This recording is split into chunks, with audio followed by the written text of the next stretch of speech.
నమస్కారం, నా పేరు శివ. అందరూ ఉన్నారు ఫ్రెండ్స్. వాళ్ళ వీడియోలో ఈపీఎఫ్ ఖాతాదారులకి మరొక ఇంపార్టెంట్ విషయాన్ని అయితే చెప్పబోతున్నానండి. వీడియోకి వెళ్ళే ముందు ఇలాంటి విషయాలు మీరు మరింత తెలుసుకోవడం కింద సబ్స్క్రైబ్ బటన్ ఉంది, దాంట్లో ఆప్ చేసి మన ఛానల్ సబ్స్క్రైబ్ చేసి పక్కనే ఉన్న బెల్ బటన్ని యాక్టివేట్ చేయండి. అనేది కాకుండా లైక్ చేయండి.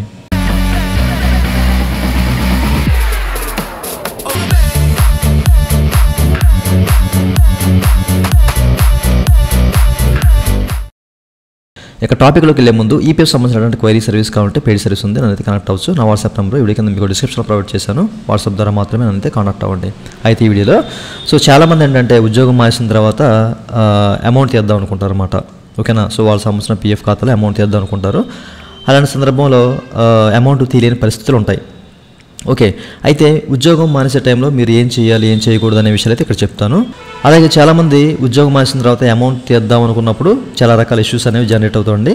ముఖ్యంగా ఏంటంటే ప్రీవియస్ ఐడి ప్రజెంట్ ఐడిలోకి ట్రాన్స్ఫర్ అవుతుందన్నమాట. ఎందుకంటే సర్వీస్ పోవాలి కానివ్వండి, లేకపోతే మధ్యలో ఏదైనా సర్వీస్ బ్రేక్ అవ్వడం వల్ల, లేదంటే ప్రీవియస్ దాంట్లో ఈపీఎస్ సర్వీస్ ఉండి ప్రజెంట్ దాంట్లో ఈపీఎస్ సర్వీస్ లేకపోవడం వల్ల, సంథింగ్ కారణాల వల్ల వాళ్ళు పీఎఫ్ అమౌంట్ అనేది అంటే ప్రీవియస్ది ప్రజెంట్లోకి ట్రాన్స్ఫర్ చేయలేని పరిస్థితిలో ఉంటారు. అలాంటి సందర్భంలో ప్రీవియస్ సమస్య అమౌంట్ అనేది ప్రీవియస్ ఐడి సమస్య అమౌంట్ తీద్దాము అని చెప్పేసి అనుకుంటే వాళ్ళకి తక్కువ వస్తూ ఉంటుంది అనమాట. ఓకేనా. అమౌంట్ తక్కువ సెటిల్ అవుతూ ఉంటుంది, లక్షల్లో ఉంటుంది, బట్ వేలలో వస్తూ ఉంటుంది. 2,000, 3,000 లేకపోతే 10,000 అట్లా వస్తూ ఉంటుంది అనమాట. ఎందుకు సార్ ఎట్లా వస్తుంది, మేమేం తప్పు చేసాం, ఏంటి అని చెప్పేసి చాలామంది అడుగుతూ ఉంటారన్నమాట. అయితే మీరు ఉద్యోగం వదిలేసే టైంలో ఏ తప్పు చేయకూడదు అనేది ఇక్కడ చెప్తారు మీకు. ఓకేనా. ఇది తెలుసుకున్న తర్వాత కాస్త జాగ్రత్త పడతారు అన్న ఉద్దేశంతో. ఓకే. అయితే మీరు ఇక్కడ చెక్ చేయొచ్చండి. ఓకేనా. ఈ వ్యక్తి ఏంటంటే ఇంతకుముందు ఇతనికి ఏంటంటే ఈపీఎఫ్ వేజ్ అనేది, ఓకేనా, ఈపీఎఫ్ వేజ్ 15,000 ఉండేది. లాస్ట్ టైం వదిలేసినప్పుడు ఈయన జూనియర్లో కంపెనీ వదిలేశారు. వదిలేసినప్పుడు ఈయనకి ఈపీఎఫ్ వేజ్ అనేది 1,249 రూపాయలు మాత్రమే ఇక్కడ ఉంది. మీరు చెక్ చేసుకోవచ్చు. ఓకేనా. ఇంతకుముందు 15,000 ఉండేది, బట్ జూన్లో 1,250 రూపాయలు మాత్రమే ఉన్నదన్నమాట. ఓకే. అయితే ఇలాంటి సందర్భంలో ఇప్పుడు మనం ప్రీవియస్ ఐడిని ప్రజెంట్ ఐడిలోకి ట్రాన్స్ఫర్ చేయలేకపోతున్నాం. ప్రీవియస్ ఐడిలో ఉన్న అమౌంట్ తీసుకోవాలి. ఎంతో కొంత ఎంప్లాయీ షేర్ అనేది, కనీసం ఎంప్లాయీ షేర్ ఇక్కడ చూడండి 54,000 ఉంది ఎంప్లాయీ షేరు. దీన్నైనా తీసేద్దాము అనుకున్న టైంలో మీకు లాస్ట్ టైం అంటే లాస్ట్ మంత్ ఈపీఎఫ్ కాంట్రిబ్యూషన్ ఏదైతే ఉందో, అంటే ఈపీఎఫ్ వేజ్ అనేది ఎంత అయితే ఉందో, అది తక్కువ ఉండకూడదు అనమాట. ఓకేనా. ఇది తక్కువ ఉందనుకోండి, మీకు అమౌంట్ తక్కువ సెటిల్ అవుతుంది. ఫర్ ఎగ్జాంపుల్ ఇప్పుడు మీరు ఇల్లెసన్ ఆప్షన్ తీసుకున్నారు అనుకోండి. ఓకేనా. ఇల్లెసన్ ఆప్షన్ తీసుకున్నారు. ఓకే. అది మీకు సెటిల్ అవ్వాలంటే అది మీకు ఎట్లా సెటిల్ అవుతుంది, ఈ ఈపీఎఫ్ వేజ్ ఏదైతే ఉందో ఈ 15,000 ఉంది.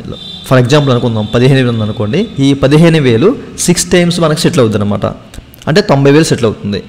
బట్ ఇక్కడ అంటే ఎప్పుడైనా లాస్ట్ కాంట్రిబ్యూషన్ అంటే లాస్ట్ ఈపీఎఫ్ వేజ్ సంబంధించిన అమౌంట్ ఏదైతే ఉందో దాన్ని బేస్ చేసుకుని మాత్రమే మనకి క్లెయిమ్ సెటిల్ అవుతుంది అనమాట. ఇక్కడ మనకి 1,250 రూపాయలు ఉంది. ఓకేనా. ఇలాంటి సందర్భంలో మనకి ఏమవుద్ది, 1,250 రూపాయలు ఇంటూ 6 టైం అంటే ఎంత, 7,500. మనం ఇక్కడ మనకి 54,000 ఉంది, బట్ మనం క్లెయిమ్ పెడితే 7,500 మాత్రమే సెటిల్ అవుతుంది అనమాట. ఈ విషయాన్ని మీరు గమనించాలి.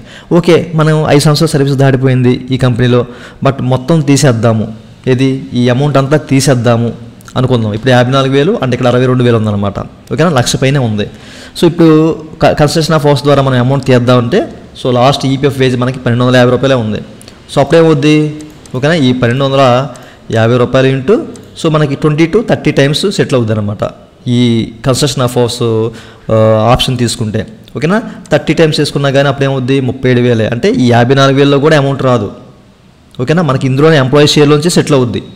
అప్పుడు మనకి పూర్తిగా లాక్ అయిపోతుంది అనమాట. ఈ ఎంప్లాయీ షేర్ కూడా రాదు. ఓకే. ఎప్పుడైనా ఫస్ట్ ఆఫ్ ఆల్ ఎంప్లాయీ షేర్లో ఉన్న అమౌంట్ మాత్రమే సెటిల్ అవుద్ది. ఓకేనా. దాన్ని బేస్ చేసి ఆ తర్వాత ఏదైనా రావాల్సి ఉంటే ఎంప్లాయర్ షేర్ నుంచి తీస్తారన్నమాట. బట్ ఇక్కడ 37,000 ఉంది కాబట్టి మనకి 54,000 ఎంప్లాయీ షేర్ నుంచి వస్తుంది, కానీ ఎంప్లాయర్ షేర్ నుంచి రాదు. ఆ ఆప్షన్ కూడా మనకి వేస్ట్ అయిపోతుంది. కన్స్ట్రక్షన్ ఆఫ్ హౌస్ అని మనకి చేతిలో పెద్ద ఆయుధం ఉన్నా కానీ మనం అమౌంట్ తీయలేని పరిస్థితి. ఎందుకు, చివరి కాంట్రిబ్యూషన్ చాలా తక్కువగా ఉంది కాబట్టి. మీరు ఉద్యోగం వదిలేసినప్పుడు పూర్తిగా 1 మంత్ కంప్లీట్ పూర్తిగా చేసిన తర్వాత 20 to 25 డేస్, ఓకేనా, ఆ డేట్లో ఆ మంత్లో 20 నుంచి 25 రోజులు 25 ఆ తారీఖుల్లో మరి మానేశారు అనుకోండి, మీకు ఎలాంటి ఇష్యూ ఉండదు, పూర్తి అమౌంట్ పడుతుంది. లేదు మీరు ఆ తర్వాత 4 రోజులు 5 రోజులు లేదా 10 రోజుల లోపు చేశారనుకోండి, వేజ్ అనేది ఎట్లా పడుతుంది అనమాట. 1,250 రూపాయలు, 2,000, 3,000 పడుతుంది. ఆ తర్వాత మీరు అమౌంట్ తీయలేరు. ఎట్లా ఇరుక్కుపోతారనమాట. ఓకేనా.